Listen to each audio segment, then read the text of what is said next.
ماہ رمضان کا جو آخری عشرہ ہے یہ سب سے فضیلت والا عشرہ ہے۔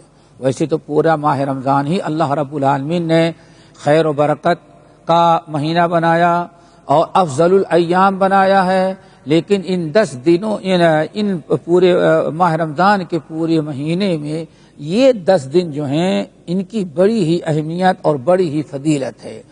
اور اس لیے اس کی ایک وجہ یہ بیان کی جاتی ہے کہ اگر ماہ رمضان کی ابتدائے رمضان سے لے کر کے پہلا عشرہ گیا، دوسرا عشرہ گزر رہا ہے، اگر روزے دار ایک مسلمان اپنے اعمال کا، اپنے حالات کا جائزہ لے، اگر کچھ کوتاہیاں اور لاپرواہیاں ہوئی ہیں تو اس عشرے کو اللہ تعالیٰ نے بڑی فضیلت والا عشرہ بنایا تاکہ انسان ماہ رمضان میں جس نے پہلے اور دوسرے عشرے میں کچھ کوتاہی کی ہے، اگر اس کی تلافی کرنا چاہے تو اس عشرے کی فضیلت اور برکات کی وجہ سے اس کی تلافی ہو سکتی ہے۔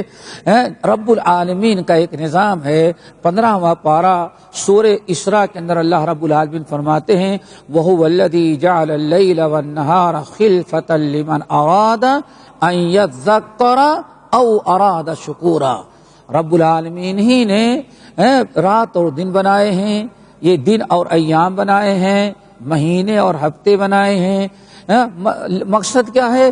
لمن اراد ان یذکر، اللہ تعالیٰ نے رات کو دن کا بدل بنا دیا اور دن کو رات کا بدل بنا دیا۔ مقصد سے بھی کیا ہے؟ لمن اراد ان یذکر او اراد شکورا، اگر کوئی عبرت و نصیحت حاصل کرنا چاہے یا شکر گزاری کرنا چاہے تو اس کو ایک چانس اور مل جائے۔